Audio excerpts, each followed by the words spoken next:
fácil quando a gente olha para o futuro. A gente costuma brincar, o Roberto, quando a gente está em sala, que assim, todas essas transformações que a gente não sabe exatamente para onde vão, elas são excelentes para a gente que está em sala. Porque você está aqui, trocar ideia, falar sobre o que pode acontecer ou não, é super divertido, né, gente? Se tivesse tudo resolvido, não tinha graça. Ela é sensacional para quem está fazendo pesquisa. Porque quando eu estava fazendo pesquisa, quanto mais pergunta eu tiver, melhor. Mas vamos combinar que para o executivo que está lá na empresa tomando decisão todo dia, é difícil pra caramba. O que eu faço quando eu não sei o que vai acontecer? É quase como se a descrição do trabalho fosse saber o que vai acontecer para tomar uma atitude. Né? Então a incerteza, geralmente, ela traz muito receio. Mas será que se a gente olhar para o futuro hoje, a gente está mais bem preparado para fazer previsões sobre o que vai acontecer com o comportamento dos consumidores, com a tecnologia, com a regulação, né? Olhando algumas daquelas coisas que a gente estava conversando, biotecnologia, mapeamento genético, nanotec, inteligência artificial, a gente consegue fazer previsão sobre isso? Não tem uma chance da gente fazer igual o presidente da Digital, ou o Lord Kelvin? Sim. Então o que a gente faz? Não faz nada? Fica parado? Espera então o futuro chegar para fazer alguma coisa? Não. A gente trabalha com incerteza. A gente trabalha fazendo da incerteza a nossa aliada. O cara que mais escreveu sobre esse cenário chama Paul Shoemaker, o livro dele chama Profiting from Uncertainty. Como é que eu lucro com a incerteza? Como é que, em vez de eu ter medo, de eu ficar com receio, de eu querer apagar essa incerteza, fingir que ela não existe, eu trago ela para o meu planejamento e eu lido com ela. E aí a ideia é justamente não adivinhar. A ideia é trabalhar com futuros extremos e se preparar para eles hoje. Não importa o que vai acontecer. Deixa eu dar um exemplo para vocês de uma incerteza que eu acredito que é crítica para o futuro de muitos setores.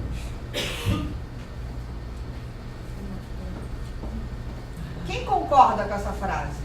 Levanta a mão. Quem discorda? Quem discorda? O que é privacidade? Me fala. Isso é um bom tópico, como você falou. Por exemplo, eu sou um cara, eu gosto de tecnologia, 100% de tecnologia, e eu detesto o que está acontecendo com a minha privacidade. O que é privacidade para você, então? Responde a pergunta. São os meus dados que são utilizados. É isso que eu estou falando. Então, hoje, quem não é da tecnologia não vê nem, não passa nem, passa desapercebida, né? Ela não vê o uso dessas informações. A coisa mais boba, né? Desde você fazer uma consulta na internet e depois aparecer no seu conteúdo aquelas informações, até coisas que são realmente privadas, suas, que ficam disponíveis na net. Eu não acho que morreu não, tá? Acho que isso aí isso vai ser, não sei se vai falar assim a nós estamos num topo e isso vai mudar, tá? É a minha opinião em relação a isso. Mas é uma briga. Deixa eu mostrar alguma coisa para vocês sobre isso aqui. Duas coisas. Primeiro, um aluno me mandou isso semana passada e eu achei sensacional. Eu já tinha visto isso, legal isso. Eu brincando isso um tempo atrás, a última vez que eu abri e baixei o IP terminal do meu telefone, né? Aí comecei a ver a porta, tinha mais de 30 portas abertas do Google. Eu saí fechando as portas todas dele, tanto no final o telefone não funcionava, né? Mas fechei as portas todas. Não funciona. Ele não pegou as minhas informações, mas você tem a opção, né? Você tem a opção. Vamos ver o que essas empresas estão fazendo com essas informações? Olha só. Doing a privacy change for 350 million users is a really, it's not the type of thing that a lot of companies would do. We decided that these would be the social norms now, and we just went for it. Google is effectively a $500 a year service because that's the value of the data that you're providing. If they use 10% of that data, they're going to be the most valuable company ever. Companies that you've never heard of claim to have about 1,500 points of data on the average American citizen. Is it hard to go through it and actually find specific details about a person? No, that's super easy. Within a couple of minutes, you can figure out what people voted for, what psychological prompts they have, what parties they've been to. They're saying this because I agreed to the latest terms and conditions on iTunes. No one has read the terms and conditions. No one in the world. To the extent there have been contract decisions, they've held that these terms and conditions are valid. And what if your phone came with these long terms and conditions saying, well, if you use the phone, the government can wiretap you? That would be insane. But that's the kind of world we're living in. Anything that's been digitized is not private. And that is terrifying. For the government government to get information from a Google or a Facebook is a lot easier than the government doing it itself and putting a wiretap on our phones. You have to put these powers into somebody's hand. Like social networks in recent times. If you have something that you don't want anyone to know, maybe you shouldn't be doing it in the first place. That's always what scared me, was if there's some sort of automated system that just red flags you based on the search term. You can see the surveillance measures are being used to silence protests before they even happen. Boom, NYPD SWAT, bulletproof vests on, their guns drawn. And I was like, if you're being serious, then you actually holding me because of a tweet. So we were locked away in the police station for 25 hours. All these powerful institutions, they're not subject to the same invasions of privacy as the rest of us are. So far the population seems fine with it. If they weren't, they know who to call.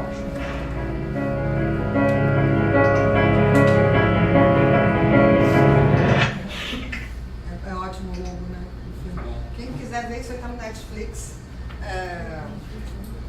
Que é uma dessas marcas, inclusive, que aparecem aqui. Sobre o que é esse documentário, gente? O que está sendo discutido aqui? Informação. Informação de quem? E por que tem tanta informação da gente disponível? Porque a gente fornece. Porque a gente fornece. A gente fornece por quê? Fornece uma captura mesmo, né? Não é... A gente aceita os termos. A gente aceita os termos sem ler, né? Aliás, não façam isso agora, senão vão perder vocês, mas quando acabar a palestra, vocês podem digitar no Google Apocalipse Zumbi Amazon. Vocês vão ver o que vai aparecer. No final, nos termos e conditions da Amazon, no final eles colocaram... Não conta. Apocalipse Zumbi Amazon. Vai todo mundo fazer agora. Qual é o documentário que você falou que está na Netflix? Terms and Conditions May Apply. É o nome do documentário. Terms and Conditions May Apply. Então, gente, por que a gente está oferecendo toda essa informação para essas empresas todas? A gente está trocando essa nossa informação pelo quê? O uso do serviço. Serviço. Aconteceu, fui ouvindo, fui lembrando de algumas situações. Uma amiga minha que logo quando começou a história do WhatsApp, ela foi baixar o WhatsApp, todo mundo tinha o WhatsApp menos ela. Ela foi baixar o WhatsApp, ela foi ler os termos e condições, não vou baixar isso, porque eu vou usar meus dados, não sei o quê. E aí começou uma pressão enorme em cima dela, porque hoje quem é que não tem o WhatsApp, né? E aí ela se sentiu compelida a baixar mesmo lendo, mesmo tendo consciência. Semana passada eu recebi um e-mail do Itaú, de crédito, dizendo assim, olha, seu contrato mudou. Aí tem lá as cláusulas que mudaram o contrato. Uma das cláusulas é que você está autorizando ceder seus dados para parceiros, não sei o que. Eu peguei e respondi pro gerente de contas, você não concorda com essa cláusula. Eu tenho que entender melhor. Eu não concordo, eu consigo, essa cláusula não é opcional. Ou você cancela o seu cartão, ou... Então, assim, não é uma questão de opção, né? Não tem opt-out. Não tem. E aí você é compelido a usar os serviços que a sociedade inteira usa por comodidade, não ficar sem cartão de crédito, porque todos eles fazem isso. Troca dos teus dados. Mas aí eu vou jogar uma pimenta aí, Valente. Acho que daí pode ser que venha uma outra indústria fazer alguma coisa contra. Talvez uma indústria de security para tentar colocar alguma coisa contra, sei lá, alguma coisa assim. E aí, eu acho que vai... Eu já escrevi alguns termos e condições, é a coisa mais estranha. Opa! Ninguém lê. É horrível. Mas eu li. Você acaba. Você lê, mas você lê. Por que as pessoas não leem? Porque elas querem não é ser. informação chegando. Então, aí chegou a eleição, você não vai mudar. É isso aí, eu confesso que eu não tenho lido por isso. Então você prefere nem ler, porque como você vai usar mesmo, é melhor você ler. O WhatsApp foi uma das... E aí, tem uma frase do Eric Smith nesse documentário que toda vez que eu vejo me dá um arrepio. Ele era CEO do Google, né? Porque ele falou isso. Tipo, só o Google, né? A empresa que provavelmente conhece mais do que da gente do que... Parênteses aqui, quando eu conheci o Nogueira, ele dizia que não tinha nenhuma informação dele online. Aí o que eu fiz foi simples. Eu entrei, a gente estava até numa sala de aula para ter um efeito dramático. Né? Eu entrei no computador que estava ligado ao projetor e digitei Roberto Nogueira e apareceu 1 milhão de coisas. Aí hoje em dia ele relaxou, ele usa Facebook, né? Só bota o band-aid ali na frente da câmera na frente da câmera do computador. Isso eu faço muito.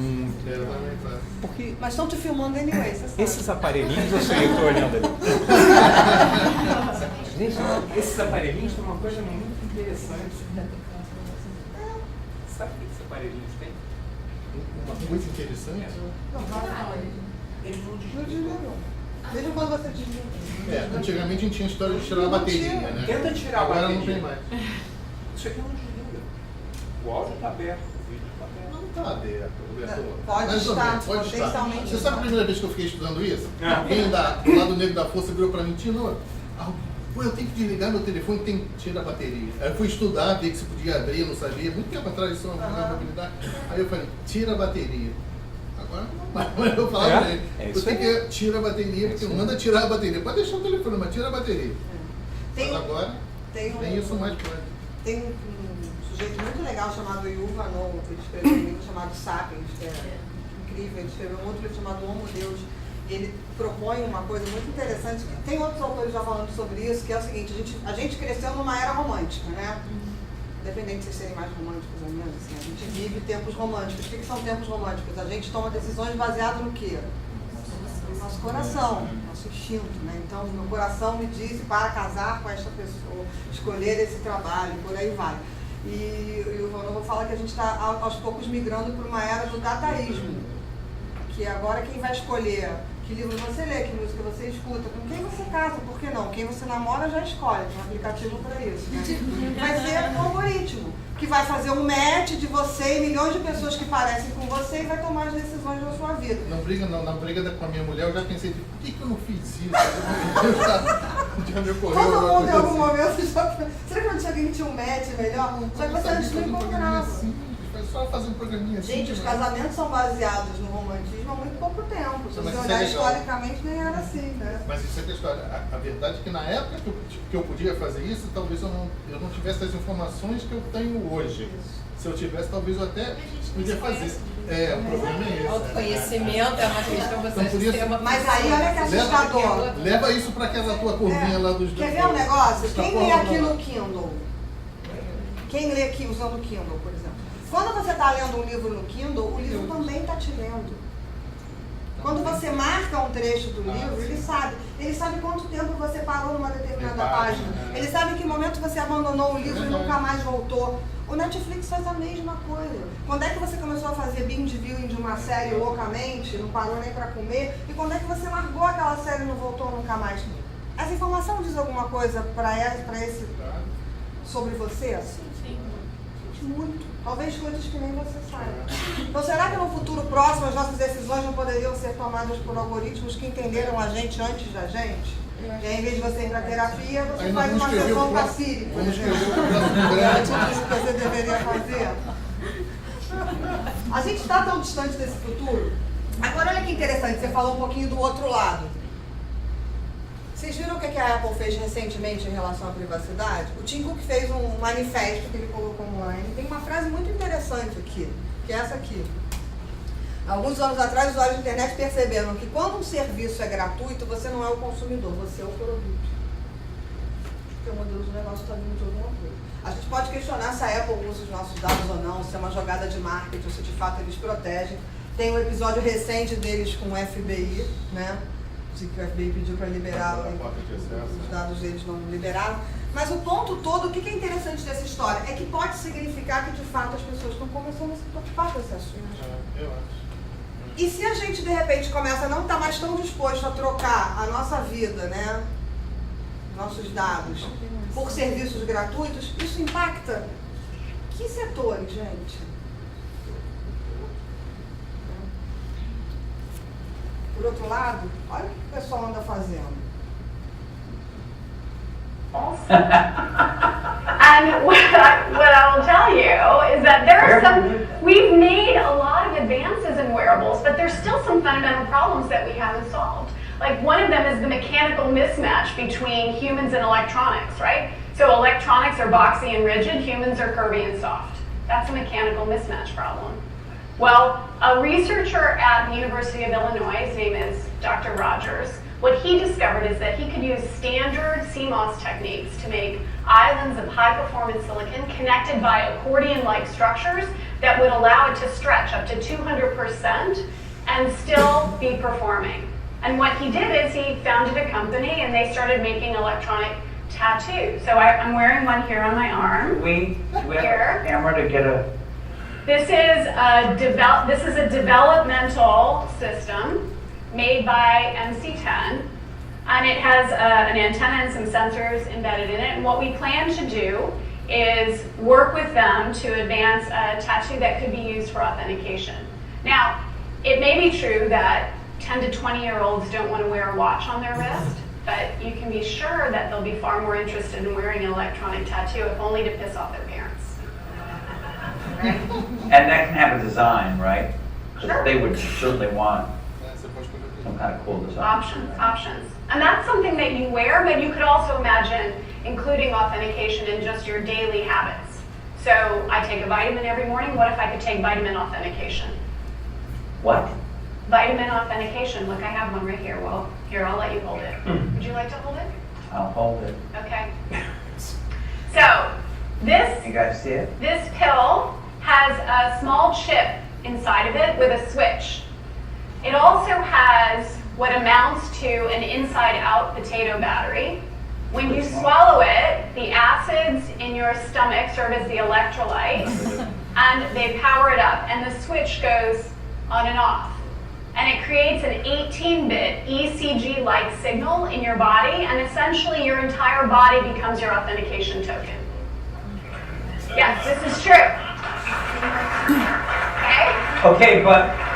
Okay, so wait. So it's really true. So what this means is that becomes my first superpower. I really want this superpower. It means that my arms are like wires, my hands are like alligator clips when I touch my phone, my computer, my door, my car, I'm authenticated in. First superpower. Like, I want that. So we're not shipping that right away. Yeah, no.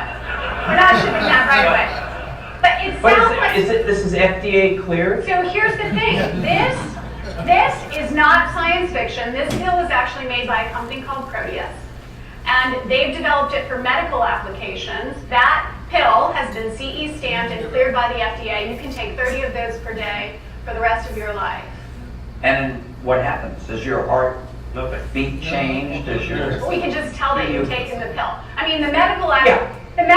Does Google now know everything I do and everywhere I go? Because, let's face it, we let you guys, but you're from Google. Just give him some water and let him take that.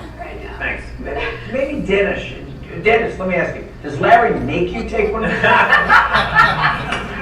optional. So we actually have demoed this working and authenticating a phone. Yeah. So this isn't like totally. It actually does authenticate. And again, there's a lot of work to do, yeah. This isn't stuff that's going to ship anytime soon. But I think having the boldness to think differently about problems that everybody has every day is really important for Motorola now. And there's a lot of people now. Again, we're trying to get the company in that mindset to think big again. And it's early, but we're excited about where it's going. Algumas perguntinhas só. Vocês viram aquele númerozinho ali?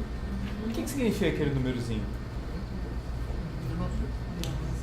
Esse sujeito é o Wolf Mossberg, que tem um negócio de mídia, de informação chamado All Things Digital. Ele foi comprado 2 anos atrás por um outro grupo. E o 11, é que esse vídeo que vocês viram tem 6 anos. Isso foi 2011. Segunda coisa, quem era essa senhora tão falante? Quem era essa mulher? O nome dela era Regina Dunga. E ela era a principal executiva, né, era a diretora de uma agênciazinha pouco importante dos Estados Unidos chamada DARPA. DARPA é nada mais, nada menos do que o braço de ciência e tecnologia, de pesquisa do Departamento de Defesa dos Estados Unidos. E ela saiu de lá e foi trabalhar onde? No Google. Do qual ela saiu e foi para onde? Facebook. Vocês entenderam tudo, acabou a sessão. Essa migração da Regina de um lado para o outro tem muito a ver com o segundo desafio. Que é isso aqui. Então tudo bem. eu planejei, eu pensei em cenários, eu entendi o meu ecossistema, eu sei o que eu quero fazer. Vocês não têm ideia da quantidade de vezes que a gente viu empresas que sabiam o que tinham que fazer. Fazerem o quê, Roberto? Nada. A coisa mais... Exatamente o contrário, né? Gente... Por quê? Né? Por que isso acontece tantas vezes? Por que mesmo quando eu enxerguei, eu planejei, eu sei o que vai acontecer, eu não consigo fazer? Né? Por que acontece, por exemplo, um gráfico que nem esse aqui? O que é isso, gente? Dá dando para ler aí? Evolução, se é que a gente pode chamar assim, das ações da Kodak, ok? Legal. Como é que é o nome desse mergulho no abismo aqui que eles deram? Na primeira década do século. Gente, a gente tem que olhar aqui, né, que realmente um fenômeno aconteceu. A gente não tira mais fotografia, certo? Tirar fotografia, a gente não revela. Oi? Gente, nunca se tirou tanta foto no mundo. E a empresa que era sinônimo de fotografia... Que inventou a tecnologia. Isso. O que aconteceu aqui? O nome da bigorna que caiu na cabeça da Kodak, né? O Roberto já falou, fotografia digital. Eu não falei, não. Falei só fotografia. Eu já leio a sua mente, não sei, né? São anos e anos de convivência, dá nisso. Já leu o pensamento. Ele só deu a dica. É um problema. Quando eu fui fazer o doutorado, parênteses, o meu marido, o Roberto chegou pro meu marido e falou assim, ó, você sabe que eu vou casar com a sua mulher. Ele falou, pode levar, pelo amor de Deus. Mas, gente, olha só. Quanto tempo a Kodak teve para se preparar para a fotografia digital? E como você disse, ela mesma inventou. Quanto tempo? Mais de uma década? Por que não fez? Ela olhava só para si, olhava só para si. Isso tudo a gente já, quer dizer, eu tive problema de entender os cenários futuros, sim. Eu tive problema de planejamento, de olhar o ecossistema, sim. Mas o que mais? Poder âncora do sucesso passado. Isso é um problema. A gente gosta de chamar isso, Flávio, de modelos mentais. Como que uma pessoa... Se a gente pensar, todo mundo... Ser humano, né? Por enquanto, né? Ser humano. Pega uma criança de 2 anos de idade, mostra um filme pra ela. Se ela gostar do filme, o que ela vai falar no final? De novo. E aí vocês já viram Peppa Pig quantas vezes? Não vamos pensar nisso, né? Por quê? Quer ver outro exemplo legal? Quando tem aqueles programas, eu adorava assistir. Não vejo mais. Sabe que a casa é um caos e aí vem a super babá, a super nene chegou e ela vai resolver os problemas. Alguém já assistiu esses programas? O que é a primeira coisa que a super nene faz? Ela passa um dia fazendo o diagnóstico, mas o que ela faz? Ela cria uma rotina. Ela fala, essa criança não tem horário para acordar, não tem horário para comer, não tem horário para dormir, ela agora vai ter horário para tudo. Por que a rotina é tão importante? Não só para uma criança, gente, para nós também. Porque viver é uma coisa difícil pra caramba. A gente se confronta o tempo inteiro com uma quantidade de informação, de incerteza, da qual a gente não consegue nem dar conta, né? Vocês devem conhecer, muitos de vocês, o Marcos Ávila. O professor Marcos Ávila trabalha com o julgamento de tomada de decisão, uma pesquisa muito legal sobre isso. E ele vai justamente olhar, quando você olha o julgamento de tomada de decisão, todas as heurísticas. Como é que a gente, que é basicamente como é que a gente lida com a quantidade de informação, de coisa, de dado. E a gente lida, ignorando grande parte das coisas, né? Então, é muito difícil viver. E a rotina, ela ajuda a gente a se sentir tranquilo, né? Mesmo no Rio de Janeiro, a essa altura do campeonato. Já virou rotina. Né? Já virou rotina, já virou rotina. O ser humano se adapta a tudo. Então você sabe que você acorda, você tem determinadas coisas para fazer, e isso ajuda a gente a continuar, né? Então, vê se vocês conseguem lembrar da última vez que vocês começaram um emprego novo. Você lembra que é a primeira semana de pânico absoluto, né? O que eu estou fazendo aqui, o que esperam de mim? Dependendo da área, é pior ainda, porque tem um vocabulário novo todo para aprender, né? Tá bom. Aí você passa aquela primeira semana em pânico, um mês depois você já mais ou menos entendeu como é que é. Você entendeu o que espera de você, o que você tem que fazer. A partir daí, o que você vai fazer, gente? Naturalmente. Repetir, replicar. A gente cria a nossa própria rotina. Legal? Funciona? Funciona. Funciona muito bem até que alguma coisa realmente disruptiva vem e cai na nossa cabeça. Porque essas coisas disruptivas, diferente das incrementais, que só melhoram um pouco o que a gente faz,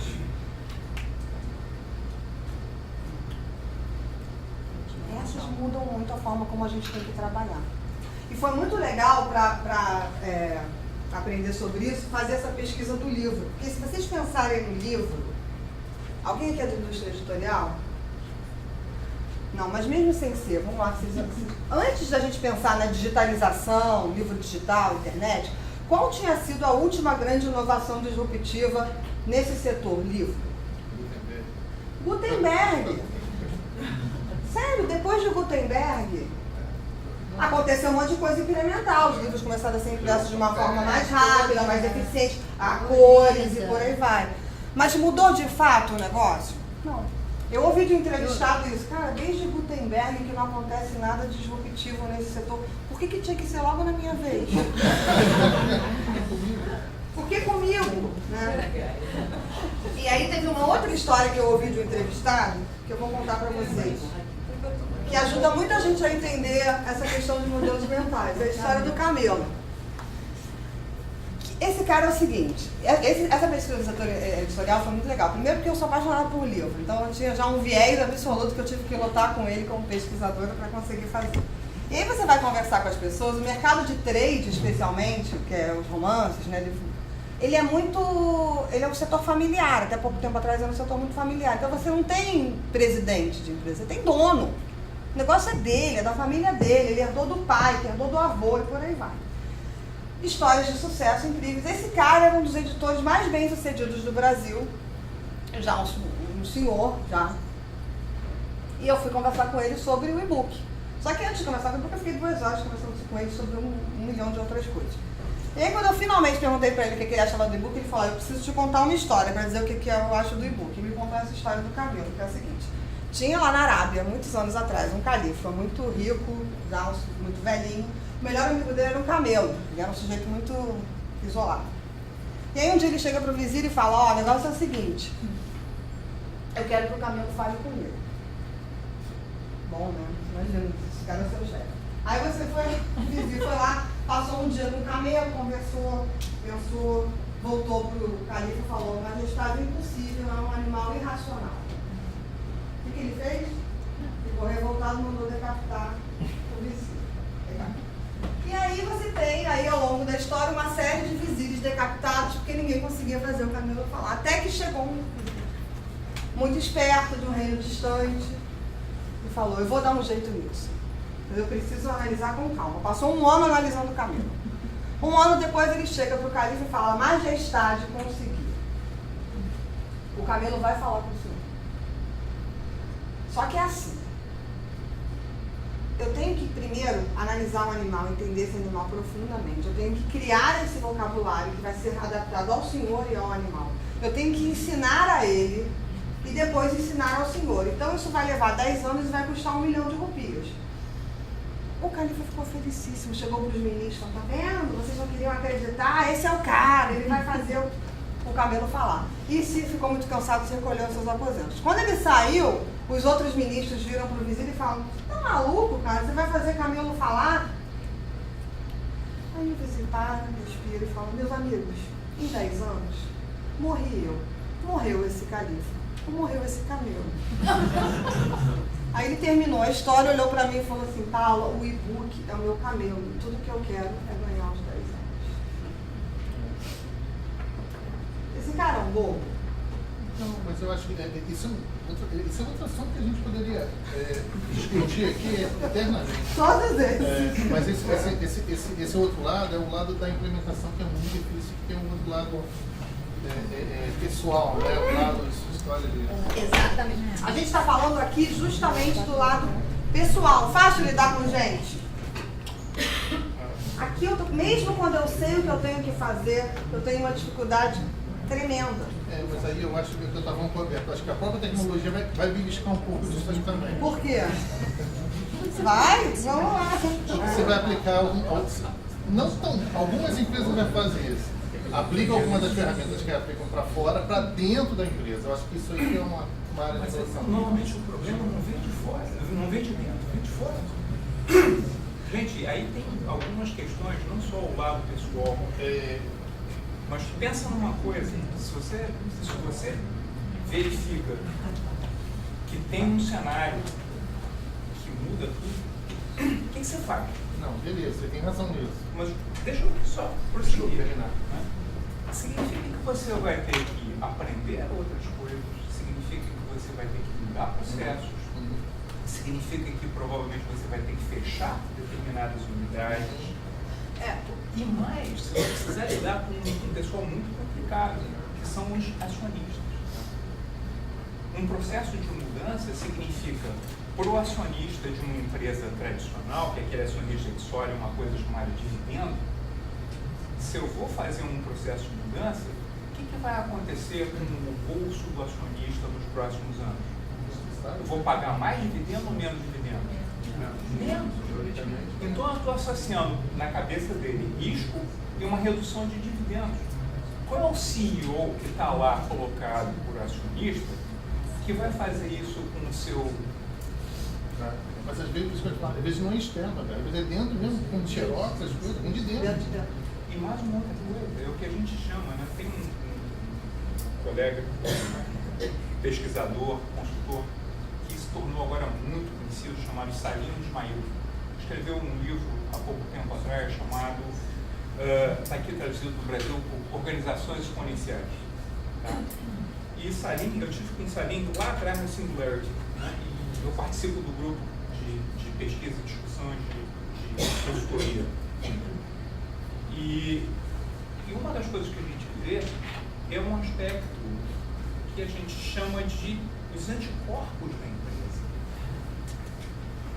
Toda vez que você traz alguma inovação, alguma possibilidade de inovação, o que acontece? As pessoas que estão fazendo aquela sua rotina, seu dia a dia, que tem relações de longo prazo com fornecedores, com clientes e assim por diante, como essas pessoas estão inclinadas a mudar isso? São contratos, são compromissos, são relações e assim por diante. E o que acaba acontecendo? A organização solta aqueles anticorpos e mata esse corpo estranho. Por isso que em empresas maiores você acaba vendo, né, além dos casos terríveis, tristes e assim por diante, é inovação acontecendo na fronteira. Talvez um spin-off, uma nova empresa, totalmente controlada por ela e tudo, para tentar, de certa maneira, poupar a inovação dos anticorpos que estão na corrente. Ou até mesmo algumas organizações estão jogando a pesquisa e desenvolvimento para fora. Isso. Desafios, pagando bem para quem vier com uma solução nova dentro de um ambiente onde não tem, né, esses anticorpos para matar o corpo estranho, que é a inovação. A gente brinca que é como se a empresa morresse de sucesso. Porque quase inversamente proporcional. Quanto mais sucesso você teve no passado, mais dificuldade você vai ter e, de fato, você, e o que a gente mais escuta em pesquisa é essa frase, canibalizar o seu modelo de negócio. O problema é que se você não canibaliza, alguém vai fazer, problema com os russos, né? Mas para a empresa é muito difícil, porque ela tem toda a história de sucesso, todo o aprendizado que ela teve. Muitas vezes você conversa com o CEO e ele se sente incompetente para fazer a mudança que ele acha que precisa ser feita. E aí o que ele quer é ganhar tempo, adiar.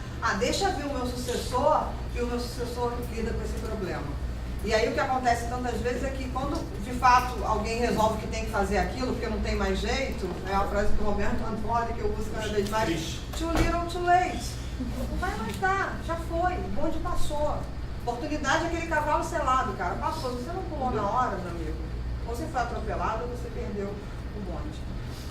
Então, não é, assim, tem muita coisa escrita sobre isso, sobre a incapacidade de empresas líderes de mercado incumbentes lidarem com inovações disruptivas. Geralmente, os movimentos que mudam a regra do jogo não vêm da empresa líder de mercado, vem de alguém que não tem nada a ver com aquilo.